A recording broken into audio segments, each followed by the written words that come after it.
I don't need them right now. Hi, everybody. Welcome to Queers and Soaps. I'm Tommy, and tonight I'm joined by Gregory and Dayna. Hi. We're back for more My So-Called Life. Tonight we're discussing episodes 8 and 9.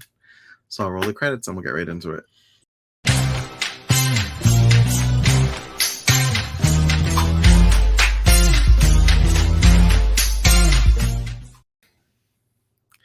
So, did you get my text last night, Dayna, that the episode 8 pretty much made me cry? Yes, I did, but I didn't want to reveal that I haven't seen the episode yet. So I kind of just saw it and was like, I'm pretending I didn't see that, and then watch the show tomorrow. I normally watch like right up until the recording. Like I watch it all morning, and I kind of like sit there and go every single time something happens. Wait, so you didn't watch the show? Well, I did. No, I've seen them, but Oh, not no. when you texted me. So I was like, I've seen them, but yes, I've seen. I didn't till like this afternoon, and when you texted me last night, I was like, "Ooh, I haven't seen it yet." But No, I know that's how you watch it. I figured that's why I didn't like say yeah, it. Made me cry. yeah, it was pretty.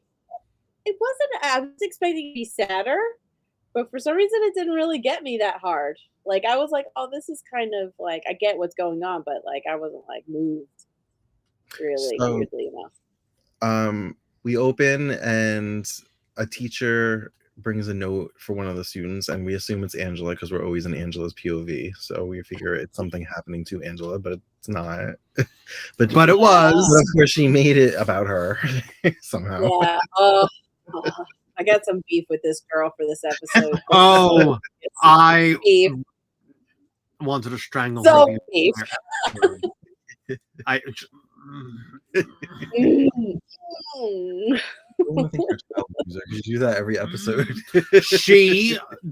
So in the arc of my frustration with her as her character and how self-centered that she is, this episode was intense. This episode was extremely intense on how self-centered she was and how awkward she was and how every second when she was in the scene, it was about her. It really was really, really uncomfortable. Again, Claire Danes. Doing it, girl. You're doing it. This, I have to say, this is probably the episode so far that I hate her the most. Really? Yeah.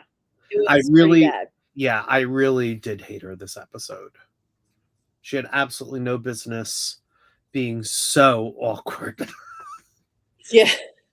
So we find out that Sharon's father actually had a heart attack, but because their families are so close, Angela's father's there to tell her the news and to bring her to the hospital. But Angela gets up when she sees her father, and the teacher tries to tell her to sit down, and she's like, "That's my father!" She's basically like, "Calm down, bitch. That's my father. I'll do what I want." It's not even so much voice, it's her eyes. Like,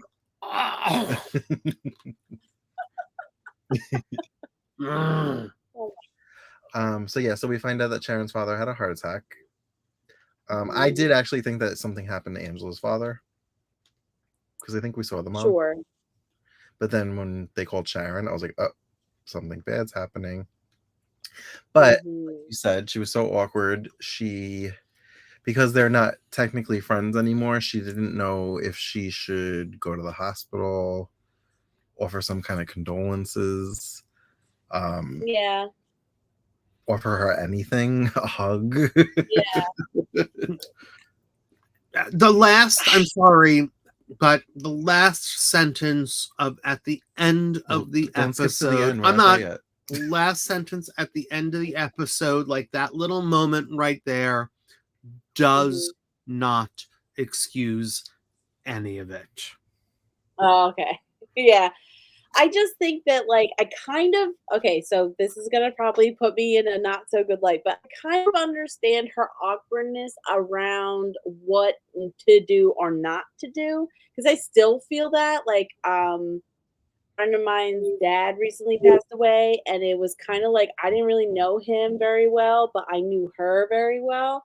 But so you want to be there for her, but then you're like, you never know what to say because you're like, you want to say I'm sorry for your loss. It's always like the can thing, but it's kind of like I didn't I didn't do anything. You know what I mean? Like why? Right. Like sometimes it's hollow for people in grief a lot of the time. So it's like always feels really weird about like trying to express some sort of something towards someone going through something because you can't take any of it away. Like Yeah. you know what I mean? Like just gobble it all up. So like I get that feeling, but like Angela just really cannot get out of her own way. You know what I mean? Like she's constantly like just framing everything about like her experience. That's the problem where it is. Like she's not thinking about Sharon. She's thinking about how she needs to react to Sharon. You know what I mean? Like Correct. she's not so concerned about Sharon's feelings. It's about like, what do I do? What do I do with Sharon in my house? Like, you know what I mean? Or like, what do I do about going to the hospital? Do I go to the hospital? And it's like, no, let's just think about how Sharon's feeling for like one Even second. even Rayanne offers more support to Sharon than Angela Yes, does. yes, yes. And she was a Because shocker they're in this secret best episode. friends. They secretly like each other. I mean, yeah, okay. I don't want to fast forward too fast because I have feelings about all of that, and I feel like that kind of culminates towards the end of the episode. But like, yeah, like this is the beginning of Angela quite literally just struggle busing through how to handle bad feelings that other people are having that aren't hers personally just yet. Anyway. So the thing that we're kind of referencing that we'll circle back to at the end is Angela has a memory of when they were really close friends, and I guess Sharon had her tonsils taken out, and Angela asked her how bad does it hurt, and she didn't know how to describe it. She was like, "Well, squeeze my hand as much as it hurts." So we'll put a pin in that line for later. Yeah. So Sharon's at the hospital with the parents. Angela wasn't there because, like we said, she's awkward. They offer to let Sharon stay with them, which means she'll be sleeping in Angela's room. So super awkward. And I think Sharon even tries to get Yeah. out of it, I guess. She's like, Ma, can I talk to you alone? Right. Right. I mean, like, let's take Angela off the hook just a little bit. Sharon is not okay with this either. She doesn't like because of Angela, don't get me wrong, but Yeah. she's kind of like, I'm good. I can stay at home by myself. Right. I'm fine. Yeah. Yeah. Yeah. Oh my God. So like at least Angela offered her the bed and said you're the guest. Yeah. At least that. You're the guest. She did not Yeah. always talk like that. I think listen, there's so many things Angela could have been in those moments. Like, boy, is it kind of like it's almost as if like they're forcing her to be empathetic towards Sharon in a way. Like it's like her mom's like, yeah, Angela, do this very nice thing for someone who's suffering. And Angela's like, oh, right. Do the thing with feelings. Okay, here we go. And then like, you know what I mean? So it's kind of a lot of that's happening, but she's still doing it. Like she acknowledges that it's the thing that you're supposed to do, it's the right thing to do, and I'm gonna do it. Whether it's like a first thought or a natural trigger for her, that's not there. Not that I can tell anyway. Didn't she say in her monologue like she like wanted to hug her and tell her it was gonna be okay, but instead she just did nothing? Yeah. Because she Well, thought that's a lot of it. yeah. Right. Right. And I will say that there is like this paralyzing fear with people who have like anxiety. I know I have it where it's like doing the wrong thing, doing like misreading the situation completely, like not understanding fully what the person's needs are. Like, because uh, everybody wants anything under the sun. Sometimes they want to be heard. Sometimes they want to be physically comforted. Sometimes they just want words of affirmation, or sometimes they just want to vent, or they want you to agree, or whatever. I mean, there's like a plethora of stuff to choose from. and you could choose the wrong one and it makes things 10 times worse. So like in a way I get that, like very hesitant to be like, oh, let's forget everything that we've been through or the things I've done to you and I'm just gonna hug because now dad could be dying. Like it feels like wrong in a way, like to do with that. In disingenuous to what's happened, I think. Right. So Sharon's boyfriend doesn't know how to handle this heavy situation. She tries to like allow him to comfort her, and he just kind of is like, okay, see ya. He's like, and Brian's like, I wasn't listening. Like I was just kind of here, like he always is. He's always in the back of the room, and, like something's happening. And she just like leans into him and cries on his like chest, and he's just like, there.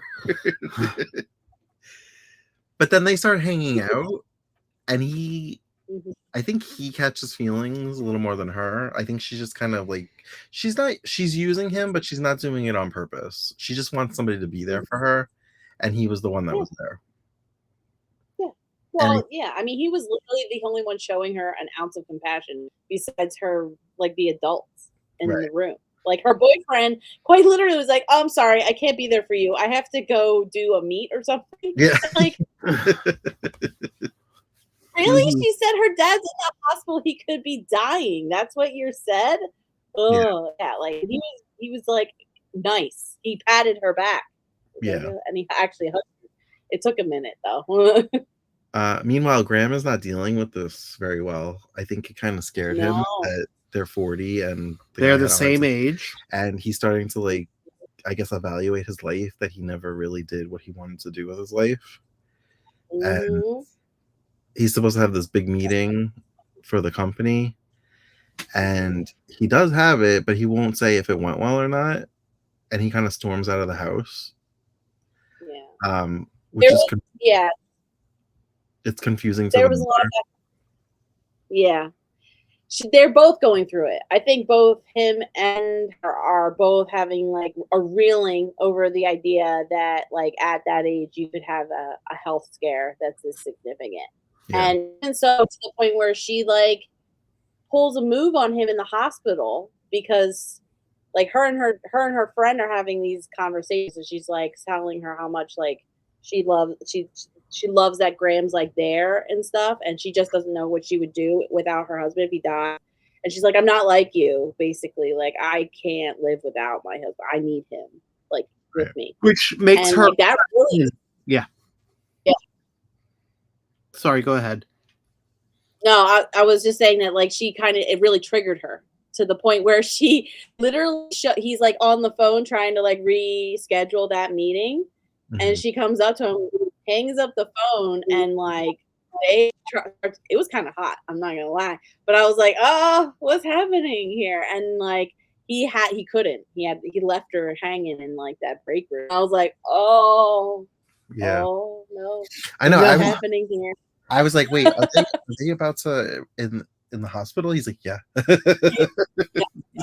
she wanted to. She was like, it was like one of those moments where you could feel like someone's desperate to feel something, so they start to get physical with someone because they're like, I need to feel things in my body. Yeah. And he was like, no, I can't do this right now. And she was so pushy. Like, don't you think the mother was very pushy, like overbearing with like her feelings onto him throughout the whole thing? And he's like having an existential crisis over alone. Yeah, I don't think she understood that that it was happening just yet, but she caught on a lot faster than most couples do in a marriage. I think yes, she was pushy in the aspect of he kept saying, I need space. Like, I will tell you, just not now. And she kept pushing for the information because she wanted resolution right away. And he was like, I'm not ready. Stop pushing me. And that's why he left. Yeah. But the humorous part of this whole scene is everybody was starving. Everybody wanted pizza. There was no money. The mom finally shelled out money for pizza. She said, get a large.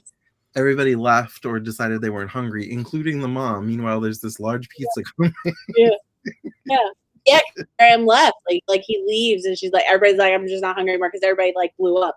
Because not only was that happening, Brian who's been kind of like propping up Sharon, has been coming over and hanging out, and they've been doing a little kiki in Angela's room. Angela's bedroom. Angela's like, yeah.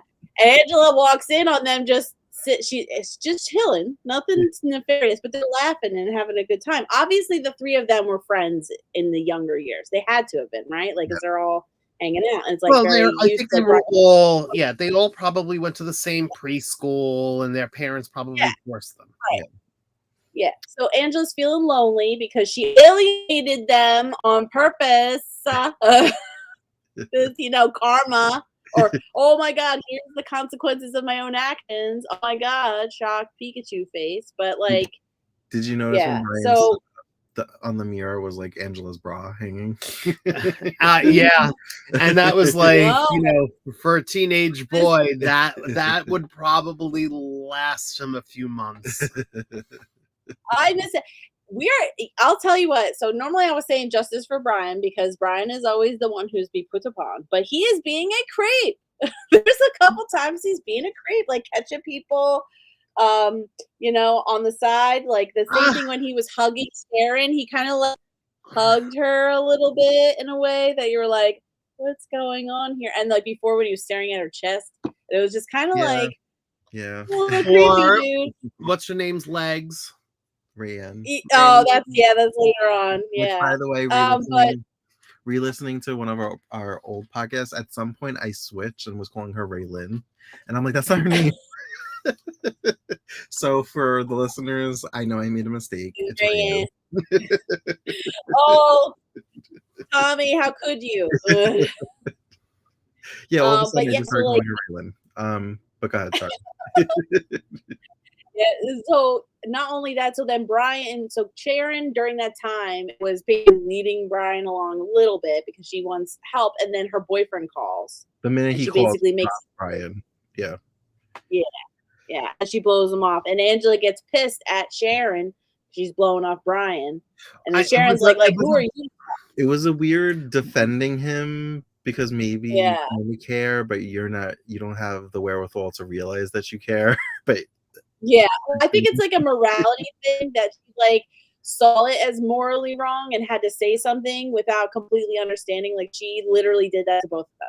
She dropped both of them hot potatoes the minute she like blew them off for her new friends. And that's why Sharon had every right to be like, who are you to be talking to me about blowing Brian off of all people? Like, you there was like a brief moment that was, I'm pretty sure this was the episode. So there was also some weirdness between Rayanne and Angela because she walked in on Rayanne talking to Sharon. And Ricky is kind of just like sits them down and he's like, cut your bullshit. I'm sick of this game. He's like, you guys care about each other. You're friends. Nothing has changed. Get over it. And then I'm hungry. And then they're like, let's get him. Of course, I'm sure at some point they're like, where's Tino? Because Tino never shows up. Yeah, because they were doing like a bit between the two of them, pretending like Angela wasn't right. Like then they're like, oh, do you remember that Angelica girl? Oh yeah, she's avoiding us. I wonder why. Blah blah blah. And they start talking mad smack. And that whole thing was just kind of like it was weird because Rand was very much like I just trying to be a good person to someone who's obviously having a hard time. And she invited Angela into this. She's like, well, come with us. We're going to the hospital. Be a part of this. And she's like, oh, I can't. I skipped the class too much already. I got to go by. And then literally runs out. Because she doesn't know what to do with herself. She's just the worst. Her brain doesn't have enough space to be able to comprehend the three of them being civil in a space and like it not being like a hierarchy of like who's more popular. Exactly. Also, can we talk about how Ricky and Brian are like in cahoots with each other on like what's going on? Like can Brian who's Brian crushing on? Because at first I thought it was Angela hard, but now it's like obviously he has a thing for Sharon too. But also we keep having these moments with Rayanne. Yeah. Where either he's just all over everyone. Yeah, it's either like Rayanne will flirt with him in like a joking way, or we'll catch him like checking out Rayanne, or they'll have like these moments together. I don't know where they're headed with this. Like, I don't know who It's Brian's gonna end up with. it's all passive aggressive. Yeah. That, or I think like Brian's just into anybody who has boobs. that pays attention to him. Anybody who looks at him. Right. He's looking for somebody to straighten his curly hair. Yeah, exactly. Oh. So Sharon's father has to have a rhinoplasty surgery. Correct. Rhinoplasty, that's a Oh, that's the nose. What is it? There's something plasty. Mm-hmm. A rhinoplasty. Just go with it. It's not rhinoplasty. Oh, What was it? he's getting a nose job, and it hurts his getting a heart. nose job for his heart. What was it? Angioplasty. I think Angioplasty. Angioplasty. Oh, Sharon says getting a nose job, and his heart broke because of it. Yeah. And all is well. He's gonna make it. Yay. And Sharon ends up staying at her house, which she wanted to do the whole time. The mom says she just wanted to sleep in her own bed, I guess. So Angela actually does the right thing and goes over there. And they have this whole crying moment, and Sharon calls her out for being a shitty person. She's like, everybody in the world was coming and asking me Don't how I you was dare doing. defend her. I see you. Oh, Don't you dare. I had something else that happened during the episode that we'll get to after we wrap this up. Go ahead, keep going. Yes. I just remembered it. It just hit me like a ton of bricks. there is something before this that has to do with the parents. Yeah. Well, that and her boyfriend or whatever guy. Yeah. That guy. Yeah. Yeah, so she basically calls Angela out for being a shitty person. She tells her that everybody in the world was like offering their condolences except for her. She's like, I didn't want to hear from everybody else. She's like, I wanted to hear from you. And she's like, you really hurt me. And then we get a call back to that line where Angela like makes her grab her hand and she says, squeeze it, how much it hurt.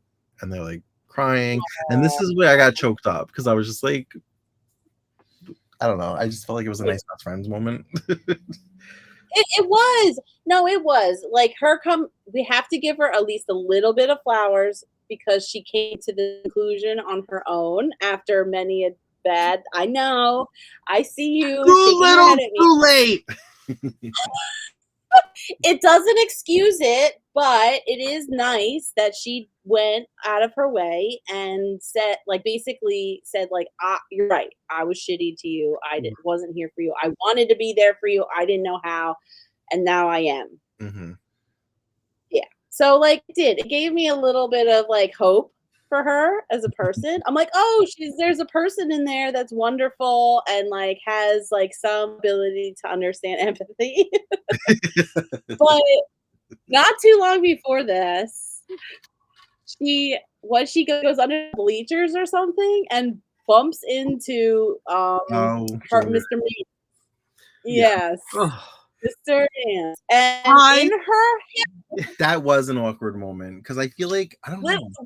What is she doing? She was lurking behind his shoulder. I was like, oh, well, she's in her head. She says, I am a horrible person because she's talking about Sharon and what Sharon's going through. She doesn't understand. And then she goes, and instead I'm a horrible person. And then she says to him, oh, I'm crying. He goes, you're crying? He's like, yeah, because my friend's dad could be dying or is dying. And then cries and then gets a hug out of it with him. She used her friend's dad being in the hospital to get closer to this dude. And I couldn't she's really doing this right now. That's exactly what this looks like. There is no sympathy there. None whatsoever. Absolutely none. I didn't think that as malicious though. I just felt like she was being self-centered. Which is malicious. It's was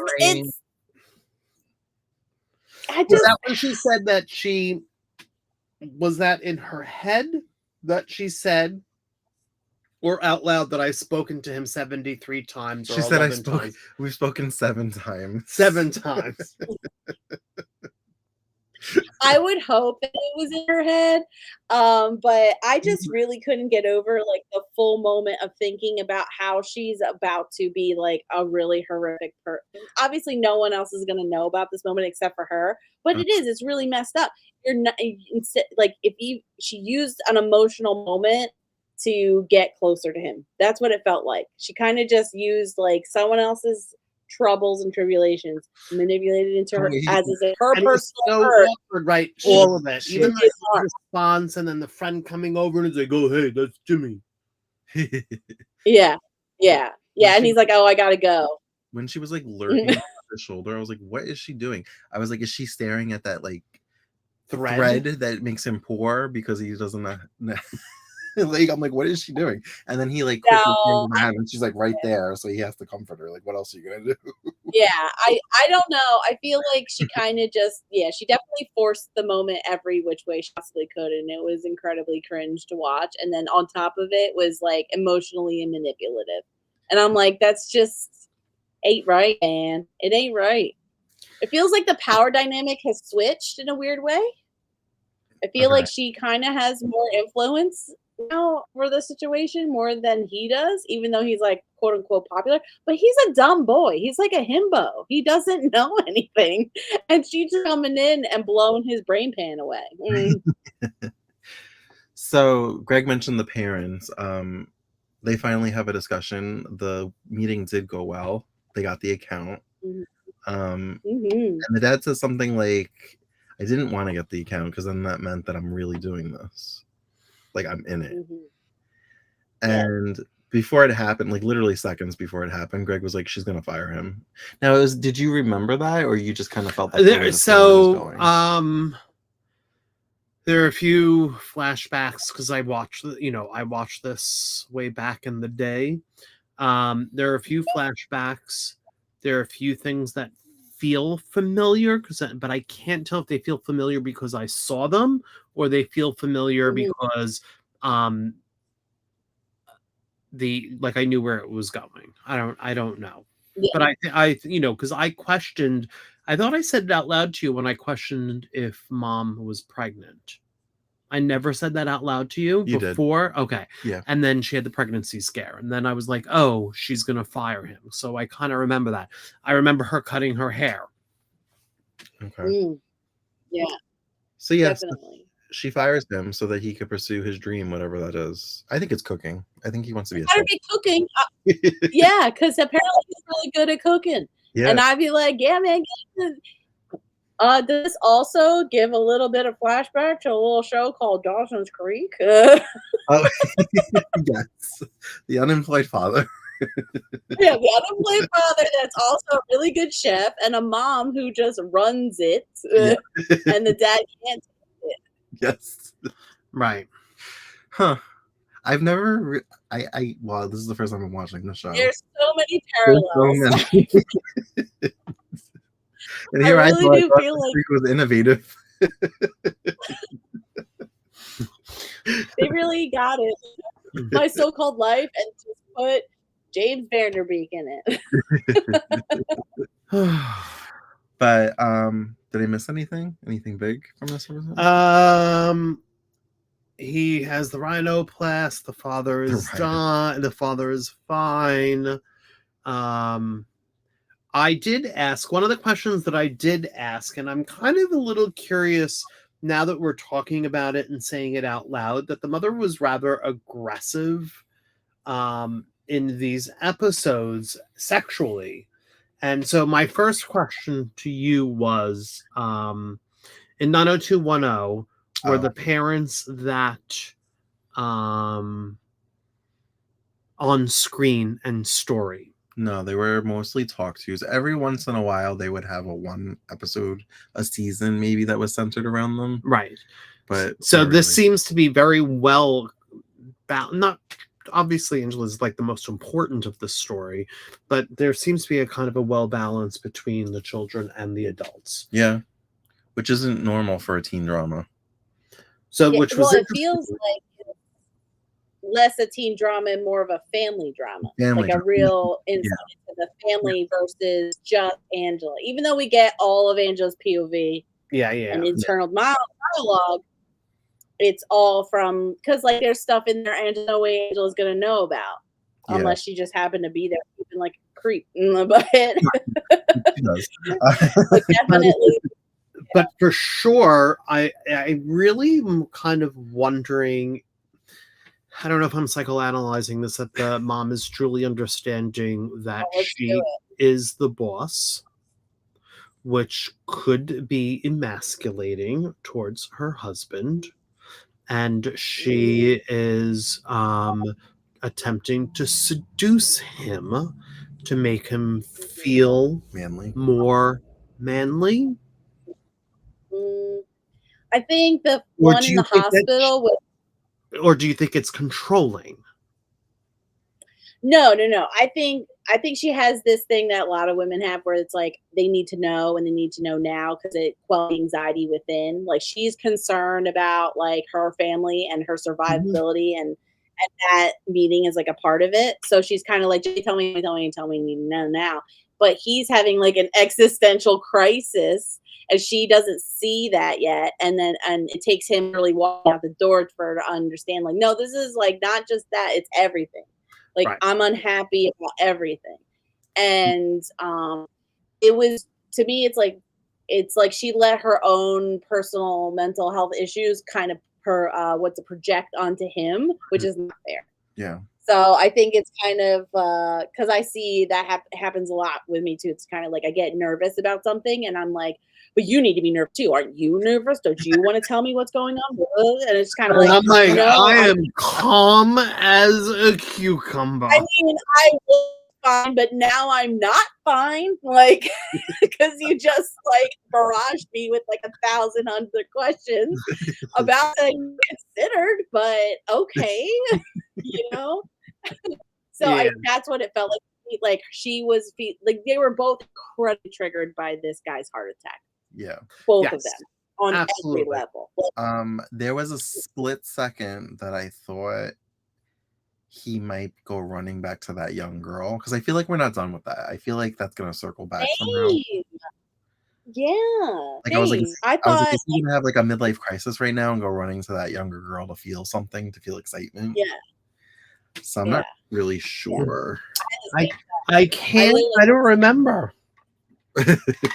You don't remember, and then he'll watch it and be like, "Oh yes, I do remember this."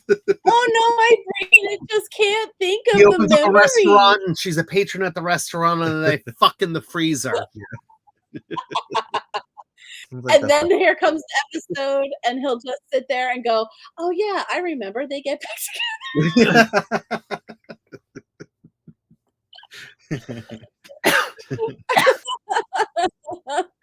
I couldn't remember it yesterday. It's so weird. Seriously though. Is there Yeah. anything else you guys Oh, want I've to been there. mention about this episode? Nah, I think Um, I don't know. She's I just, and I know I had said it before because we were talking about the end, and now we're at the end of this episode. I really do struggle with the fact that her internal monologue is supposed to fix everything But it makes and it worse. excuse and you know what I'm saying, and excuse it and make us understand it. And I don't know if it's because I'm now of a certain age that I'm a little too far away from that teenage anxiety that like just a total side note that has nothing to do with the show but has everything to do with the anxiety. So I went to the gym today and I really was, I have body dysmorphia and I feel very uncomfortable with the amount of weight that I have on me, and I'm going around the gym and I'm like doing these weights, and as I'm doing certain repetitions and weights and minimal weight or maximum weight kind of deal, I'm having these internal monologues. Like if somebody's walking up to me and questioning why I'm not using more weight, and I'm having an internal monologue, excusing myself, or I can't do 75 pounds right now. I could only do 35 pounds right now. So I understand that Right. anxiety never disappears, that kind of deal. Like I get it, and I'm this old and I'm still struggling a little bit. So Mhm. um Yeah, I get, I yeah, think it's I'll excuse yeah, her. yeah. Well, she's still young, so we do have to give her a little bit of leeway. She's learning. These are the like budding experiences that form your adult brain, I was right? gonna say Like her brain eventually, is still forming. I know. So right? is mine. There. So like we have to give her a little bit of grace, just a tiny little bit, not all of it. It doesn't mean just because she's young. Also, I want to say it doesn't mean that like this doesn't make her like doing bad things. She's being pretty awful as like a person. It's I'm just not the dismissing consequences her have to because come. she's young. Yeah. Yes. The consequences have to come. That's what I want. I want the writers to show me her getting her comeuppance with this stuff and kind of like dealing with this was one of those situations where she had to full face confront the fact that she shunted like some of her longest held friendships like up Mhm. until like a year or two ago. And like a lot of the time I think is like these are just those formative moments that like you remember when you get into even more serious relationships what you did then to learn from to do now. So it's kinds of things because we all did some messy things. Mhm. We were all Yes. pretty messy. We're Yes. pretty messy. And I do like the fact that they're in the school and they're walking past each other in the hallway and they do smile and they look at each other and they're still, Yeah. like, so like, I'm like, okay. I think my thing is with her that is written so well and played Mhm. so well. Again, I keep on saying, I keep on applauding that was written so well and played so well is I'm afraid she might not learn. By the end of the series, you mean? Yeah. Probably not. Like, But you know what I'm also, saying? Like, I want, because yeah, I want to like her. I know, You have to write I fan know, but fiction. at the same time, it's season one. Yeah, Yeah. it's only season one, and even if like it would go further, that's what we would hope for at the end of season, like whatever. At the end, she's a fully formed adult human being that feels feelings and empathy, or she might not. That could be a totally different story where she's a person like Dexter that doesn't feel feelings. That's possible. Like it's not, No, absolutely. So them scene that he who mentioned, knows? the scene that he mentioned at the end where they're all walking down the hallway, there was like a light Yeah. airiness to it because it's like, no, we're all cool now. Like we understand that we're not friends, but we're on good terms, and we're just gonna nod at each other. And then she kind of just Yeah. glances at Jordan, but then doesn't really pay him any mind, which I feel like makes him intrigued by her more now Yep. because she just like flips her hair and she just keeps walking.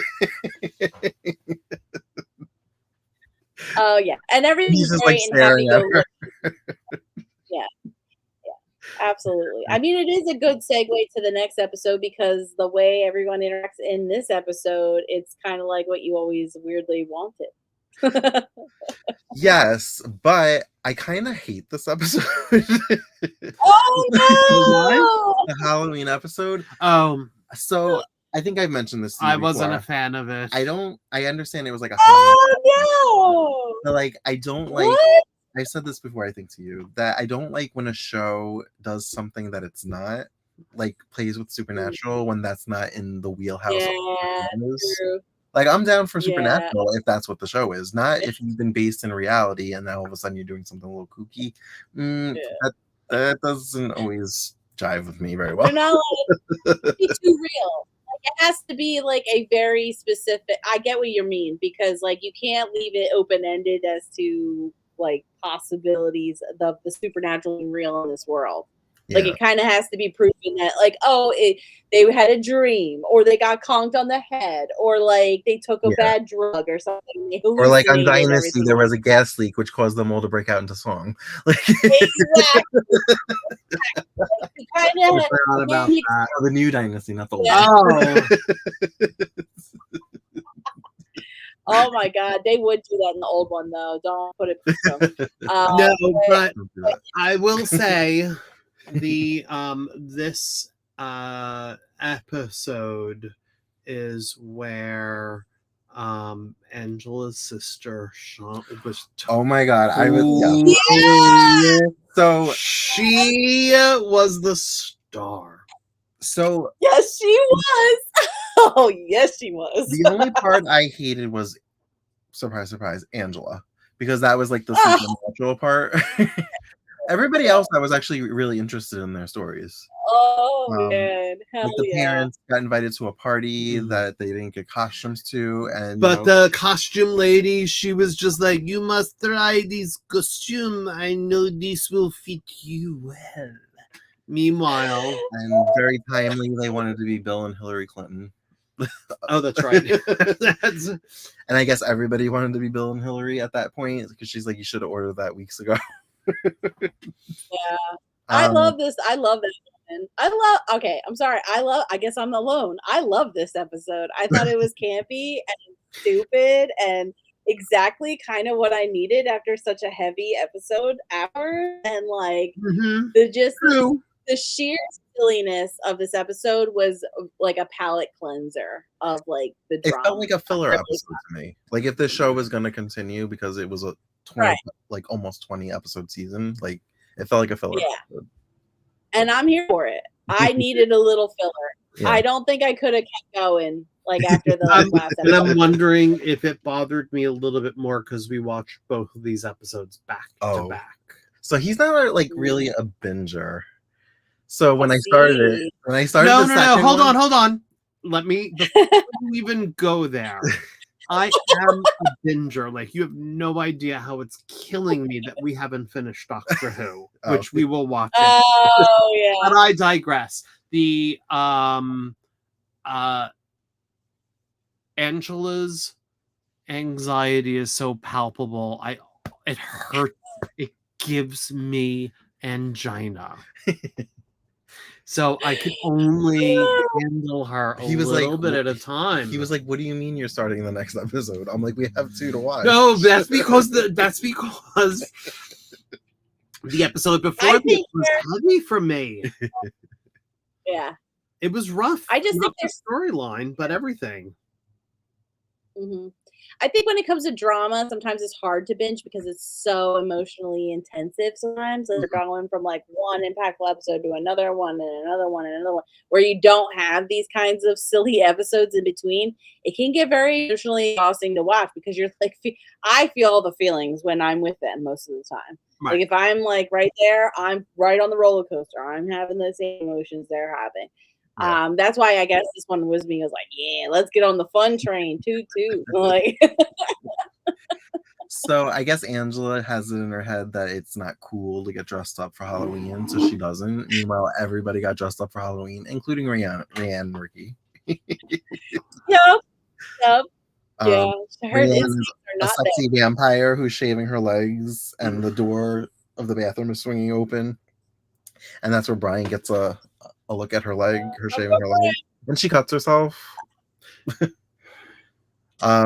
Which she catches him looking at her, I guess, because she brings it up. Mm-hmm. Yeah, well, she sees him like he is walking by the girls' room, and the girls' room door, like somebody goes through it and it's open, and you just see Rhiannon with her leg up. Yeah. Obviously, cut it. That's exactly what happens with whatever soap all over it, and she like locks eyes with him. And he's like, like I got caught, and, like runs away. And again, like I had a hashtag justice for Brian, and he's not making me look good with that because he's acting like a pervert. But he's also a young boy, and I have to give him a little grace, I guess. He's a young boy. So young boy. He's not assault people.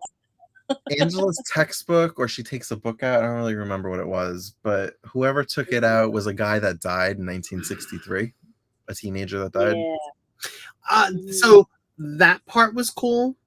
The stakeout was cool. The breaking in, I was all good with. It was Angela having like those visions. Like the visions was my issue. Yeah, that was my issue too. That's it. Yeah. Everything else, great. Yeah. Great. Yeah. I was even okay with her seeing him like periodically, like in between people in the crowd and stuff, like or placing him for her it boyfriend. was once they got to the school at night was where it was a little. Well, when she interacted, eventually she interacted with the hallucination. It was right. kind of like, Yeah. what's happening here? Like, oh, wait a minute. Like, is this a real ghost? Like, I don't understand. I did recognize an Yeah. actress. There was two women in her ghost hallucinations that she saw in the gym. One of them, I think her name is Lindsay Sloan. Something Sloan. Sloan is the last name. She was a regular on Sabrina the Teenage Witch in the 90s. She was in the movie. She was in the movie Bring It On. She was Big Red. I'm still Big Red. Yeah. Yeah. Really? Yes. Oh. Oh my god. Yeah. Oh, I love when you tell me these things. It makes me so happy. I think her name is Lindsay Sloan. Look that up. But yeah, it was definitely her because she has a face that you can't forget. Oh, for sure. So yeah, that was the issues that I had, was like the hallucinations and the interactions, because it almost felt like Angela was possessed a little bit.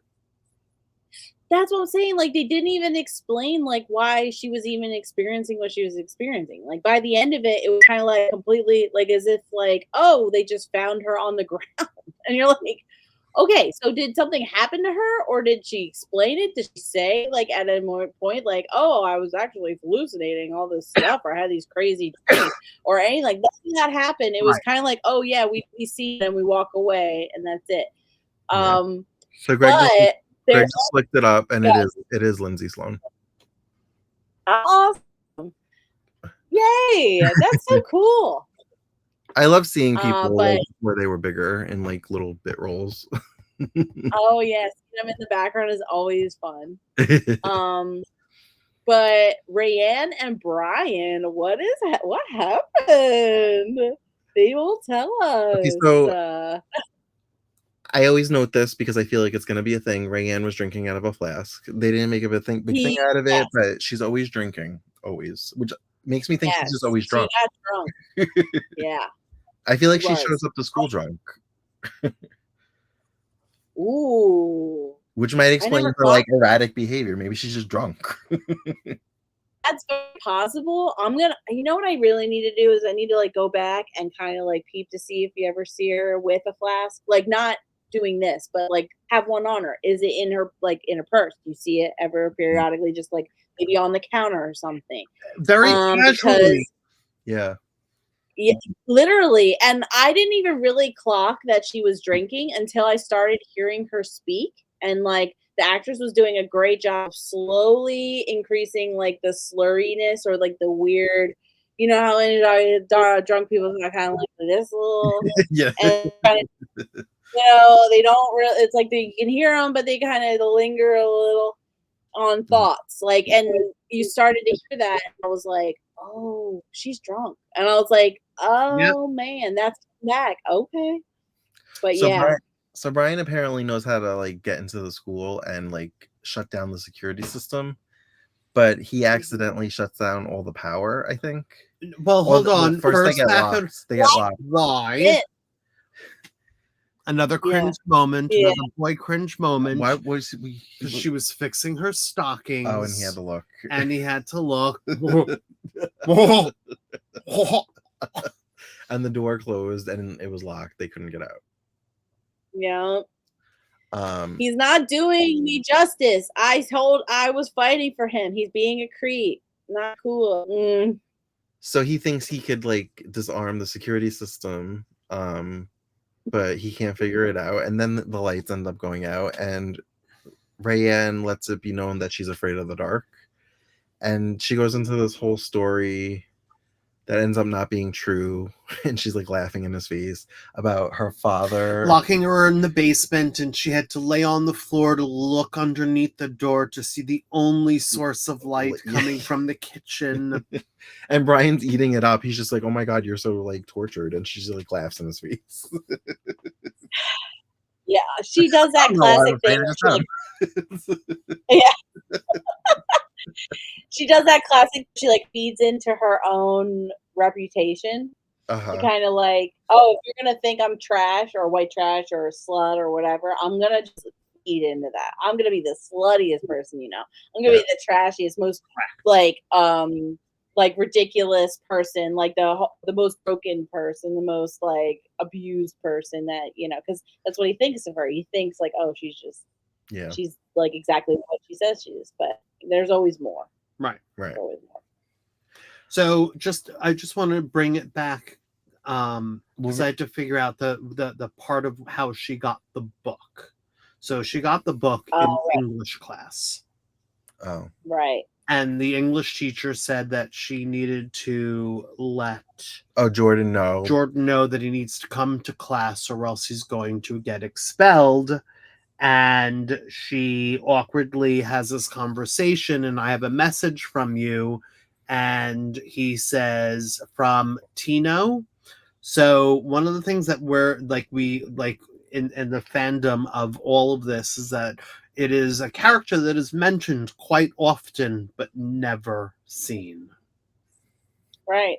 He even says like when Ricky ends up bumping into him later on that night while they're locked in Mhm. because Ricky's also so Ricky's super religious and he's like, nah, I'm not gonna be part of no seance, no Right. cereal, I'm not trying to get that juju on me, no thank you. He's like these dumb white people are about to get in some dumb white nonsense and I'm not trying to be a part of that. And it's Yeah. like, good for you, Ricky. Don't be that guy. Yeah. And he goes and bumps into Jordan, and Jordan's like having the worst time. And he talks about Tino. He's like, "Oh Mhm. yeah, Tino's out there. We got to figure out who wrecked, like who egged his car or something like that." And I can't get out of that. So Tino's Right. like a big dude apparently that people are like, "Nah, I can't get out of that if I'm gonna be with Tino." Yeah. But also, I feel like maybe I have this wrong. I thought Tino was like his cousin. So I thought the it was somebody's Because cousin. wasn't Tino the one that brought the gun to school? I thought I Tino brought don't the gun know. to school, freaked out. Oh, Then that's when the struggle happened with Ricky, and then he dropped it, and the gun went off. same, I think so. I have right. now I have to look it up. I feel like Okay. that's what I I said. don't, was he the one who had the IDs, like the fake IDs too? Was he the one who like passed off Yes, the fake IDs that never thing showed up. too? He like Yeah, never shows up. he was bad. He was a bad mamma jamma. He was supposed to meet them at the club with the fake IDs, right? Yes. Because he Oh was yeah, yeah, Ricky. yeah. Yes, he's always there, but not. Yeah, he's a bad mamma jamma. So at this point, He's I get into a all kinds chuckle. of mess. Yeah, at this point, I get a chuckle whenever they mention him because I'm like, we're not going to see him. We'll never see him. It could be a running gag, which I'm okay with. I love a good like inside gag on a show that Yeah. you know, kind of like how in New Girl there's always a bear in Yeah. the scene or something like that. Hmm. Yeah, We should mention but that Ricky is wearing Brian's clothes as his costume. yeah, Um, they dress they dress Angela up, I guess, as like a 60s schoolgirl with like a mhm. furry sweater, glasses, not a poodle skirt. That wasn't the 60s, that was the 50s, right? Mhm. But yeah, so she's basically she looks like a nerd, so to speak, which is Mhm, why she dyed her hair to get out of that. mhm. Meanwhile, Sharon dressed up like a sexy cat, and people keep calling her a rat, and she's like, "I'm a cat." I'm like a rat. um, Danielle, we mentioned this. Oh my god, when she got dressed up like Angela, and she nailed it. Nailed Let's it. she Perfect. nailed it. Perfect. So So much good. so that the I parents love thought that she was gonna start going Yeah. through the changes and acting like Angela. I guess I have to hug myself since nobody else is hugging me. I can't talk about it. Don't I can't talk about it. Nailed it. The mom was like, "Oh Oh, no, it's so happening good. again." So good. I was like, finally, Danielle. Well, because also you notice that her and Danielle are kind of spatting a little bit more. Like Danielle's not so much trying to get everybody's attention, but more like coming after Angela as Mhm. hard as she can. Like the jugular. Like she's like, no, I'm gonna tear you down. That's my job now as little sister. This is my And oh yes, perfect. Absolutely perfect. so I went, yes. Sharon stops by and she's supposed to hang out with her boyfriend, but she ends up nostalgically going trick-or-treating with Danielle. Mm-hmm. And she's like, "Where's Angela? How come she's not doing this with you or whatever?" She's like, "I hate her." And she's like, "How come you dressed up like her?" So it's kind of like, do you hate her or do you admire her? And that's why you want to be like her. Good point. Good point. It's always a good point. I actually am kind of mad because Angela never got to see her dressed up like that. Oh, I wish she did, because that would have been hysterical. I would like to think, I don't know why, because there's no precedent for it, that Angela would be flattered and be like, "Oh my god, you look so good." But knowing Angela, she'd probably be like, take it as like an insult. She'd probably have a nervous breakdown. She'd be like, "Why do you have all my stuff on? Take my stuff off. Are you gonna get ruined my stuff? Give me my shirt." Like, nobody thinks you look good. I look like that. She'd probably be hyper offended because, Yeah. too much self-awareness is the antithesis of a teenager's brain. Right.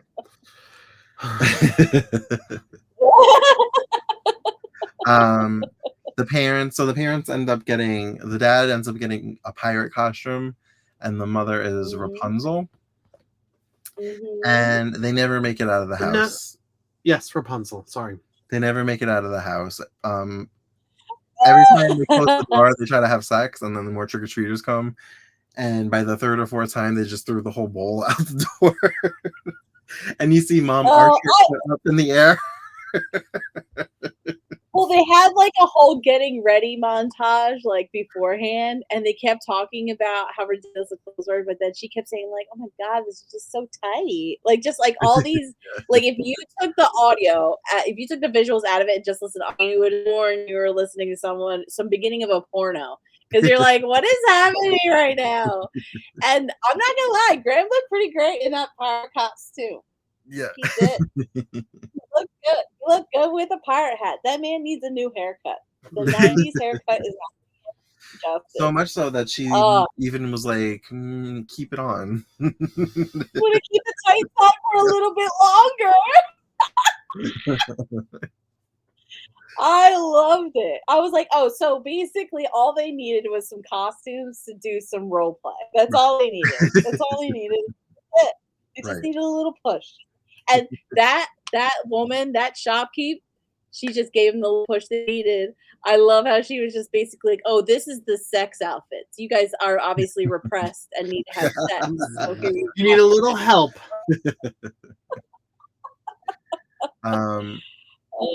I guess the mom says that she'll pay for the damages because he ripped the costume off of her.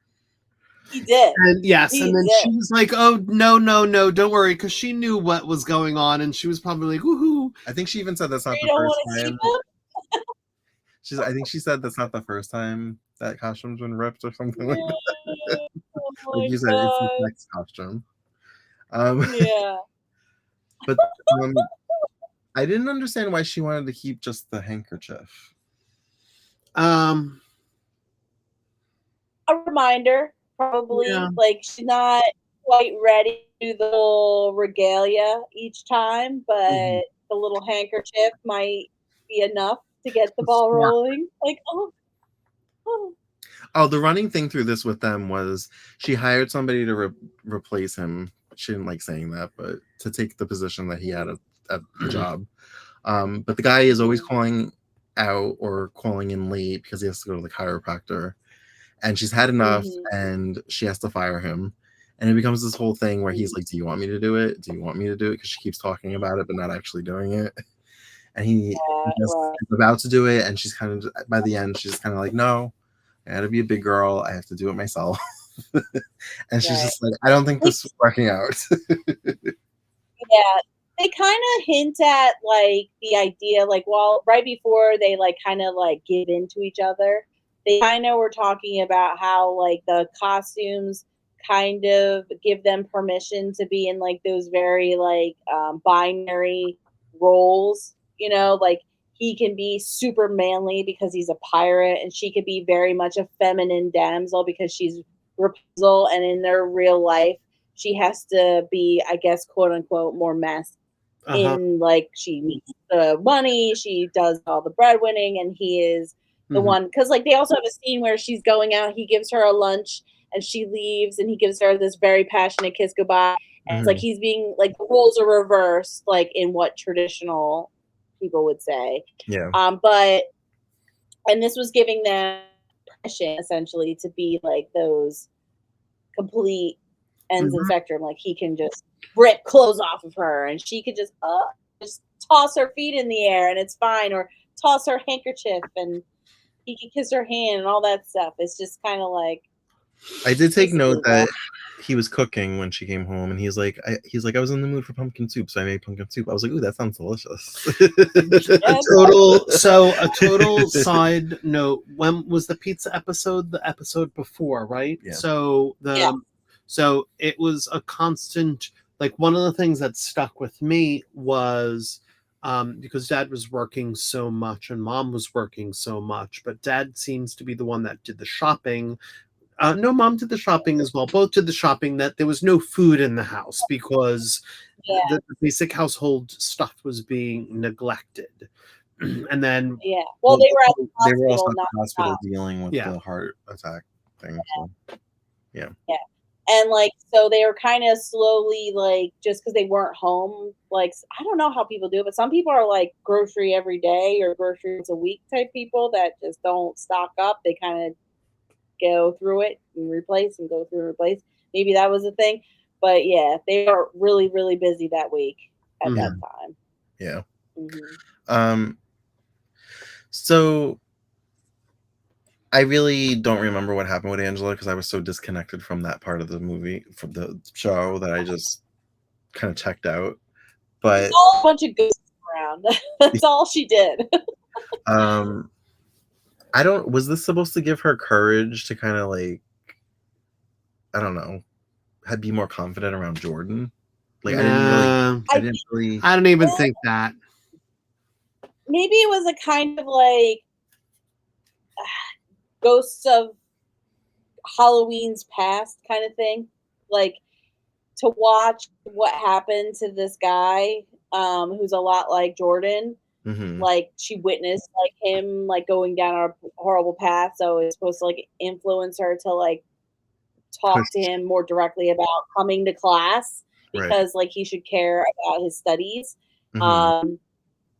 So I think that's what was meant to happen, because otherwise, like, what else would the point have been? Like, there's just a lot of, they're trying to make a parallel between this guy, the guy who died, with the guy with Jordan. Like, they're doing the same kind of thing. Like, he's getting into trouble, he's doing the wrong things, skipping class, and he was going to end up the same way otherwise. And she just cares about him so much that she has to make sure that she tells him straight up. Be like, well, you know, you're gonna, like, you are really ruining your life. This could really ruin your life. She's not trying to ruin your life. It was such a typical boy thing. Like, she just wants me out, so I'm gonna leave. Like, harumph. It's like, grow up. So Brian, Rayanne, and Angela end up falling asleep at the school in different parts of the school. And Rayanne and Brian get woken up by the janitor. And she wakes Angela up and she's like, we gotta get out of here before like school starts and everybody starts coming. And I liked how she like kind of in passing introduced Angela to the janitor. She's like, he's my bud, he's not gonna rat us out. And she's just like like, right, George, right, George? Like, did she also just meet him, or has he like caught her smoking in the bathroom and they just like chat? Like, probably. She's probably like,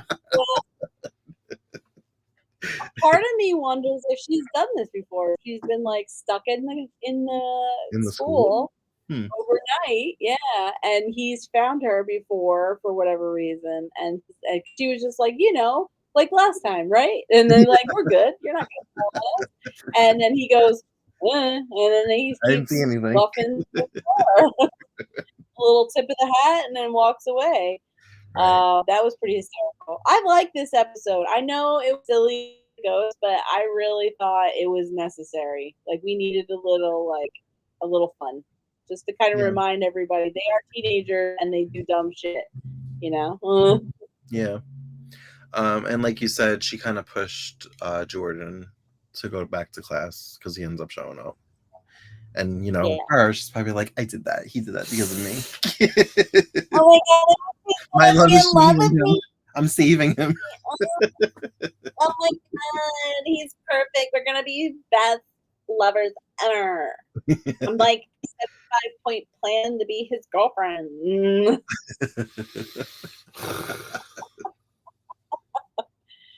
Oh man, But yeah, so I like 75. I 85% like the show. This episode. okay, It was just the ghost okay. stuff I didn't care for, but everything else I liked. Your point is valid. I think that take is right. Like, it's not cool to drop some stuff into things and not properly explain how they came to be. Hmm. And just like, I mean, boy, do I hate like a dream sequence, if they like lead you through like this whole and crazy epic moment just to be like a nightmare. It Hmm. kind of like kills me, but I would have accepted that to be the truth of it, or like they all got way too wasted or something, and then just thought saw stuff that they didn't see, and it was like a little bit more inconspicuous. Like it could have been a shadow or something, but she straight up talked to hallucinations. Like she interacted with them. He said things to him like, "Don't go. What do you mean?" And he talked back. It was weird. Was she better for you in this episode because it was a lighter episode, or Yeah. okay? Yeah. Try it. Oh man. Yeah. I liked her this episode. All right. Because there was less of her. Yeah. Again, they're Danes. I mean, Oh Rayanne got me yeah. with her whole story. I was like, oh my god, she's so damaged. Like I thought, like she literally Yeah. was locked in the basement. Well, that thing sometimes though There's a those little truth behind those. yeah, Yeah, that's what I and mean. she drinks. So Well, she did say like immediately after she's like, "Listen, my dad never came home, so like there was never a moment," and that in itself is sad. Like obviously Right. her dad abandoned her at one point or another, so there you go. Like which is why so she was she like so taken with Graham, and that's why I was like, is this going to be a daddy issue thing? yeah, yeah, for sure. I mean, she did say something to Sharon in the bathroom that like the first interaction she was kind of dig. Oh, what are you over there hanging out with with Angela's daddy, making you all nice little dinners and stuff? And she's just kind of like, what? And I was like, Marianne, is that literally the top of mind? Like that's your first jealousy point? Is that like, oh, she gets to have Angela's dad's food? That's messed up. I'm mad about that. Yes. Like it Oh, was just oh not. yes, yes, and yes. Yes, But they yes. all had like a Really, bonding moment in the bathroom talking about this legend or this urban legend of this kid. Because they weren't talking about Yeah. each other. Yeah, it was kind of nice. Even though Yeah. Angela always has to be the awkward one, she's just like, "Why are we all talking? It's weird." Yeah. Right. Well, it's like she has to get used to the idea that everybody can get along. That it's not as segregated as the cliques in high school make you want to believe. Like Right. that's one thing you like really do learn once you get older and older in high school. That like the hierarchy doesn't actually matter. It only Mhm. matters now, and then like it just goes out the window. There's always hierarchy, but See, not so much like I thought in the last episode friends. after they cried and kind of made up, um, that we were gonna get like the walking down the whole scene with everybody hanging out. But then when they were still in their like separate groups with just like nodding, I was like, right, because it's still high school. It is still high school. I was Like like, I they thought we still were have all other just gonna be friends now. We're all gonna hang out. It's gonna be great. It's gonna be like Saved by the yeah, Bell. yeah. They're just not gonna avoid each other like the plague is Yeah, really what it is. right, They'll just be able to acknowledge each other in this halls. And right. then again, outside high school, they could probably be friends in real life, Yeah. outside of it. It's not so big a deal. Was there anything you wanted to mention? Oh No. You got anything else you wanted to mention? no, I think we got all the stuff. I just man, oh man, what is gonna be the ending is what I need to understand. I don't know where we're going. There hasn't been like a true through line to something yet. There's a little bit of hanging threads here and there with Jordan. It's weird because Rayanne's it's it's oddly Ricky. self-contained stories yet serialized. Yeah. Yes. Like it's serialized in the It- way that we're not forgetting everything that happened in the previous episode. It's not Right. like everything gets wrapped up and we never speak of it again. Right. But It doesn't. everything kind of has a beginning, middle, end in each episode. Yeah. There's no like gigantic through line through the season. I haven't picked up on any particular one. I thought maybe it was the parents' relationship throughout the whole rest of the season. I thought maybe we'll get a little bit more Rayanne or Ricky's little backstories that might help you like a little bit through line. We learn a little bit more and a little bit more, a little bit more.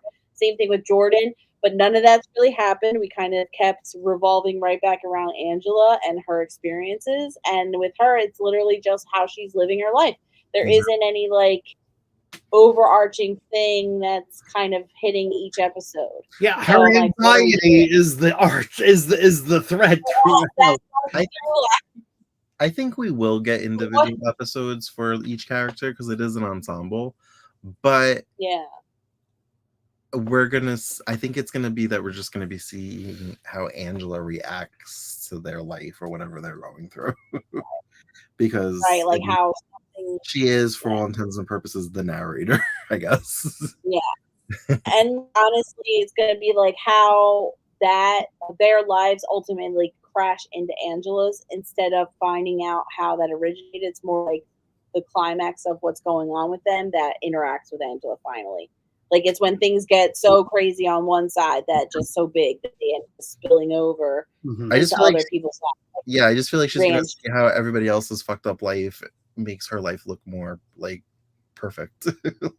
Right. Like the whole gun episode is a perfect example of that. Like there was things that were overflowing from Ricky's life that rolled in and then eventually impacted Angela because she was there when the gun went off. Yeah. So it's like a similar thing. Like I was anticipating that Rayanne's dream could get worse and worse and worse before they end up in a situation where Angela's there and something bad happens. Kind of almost like in the beginning, kind of going back to the beginning. And same thing with the parents, that their relationship would end up spilling over into Angela's point of view because, they're the parents. Yeah. But like we're only at the halfway mark. Yeah. All right. Well, thank you for joining us for another edition of My So-Called Life. As always, you can find us on all the social beers and soaps. And until next time, have a great night. Bye. Yay!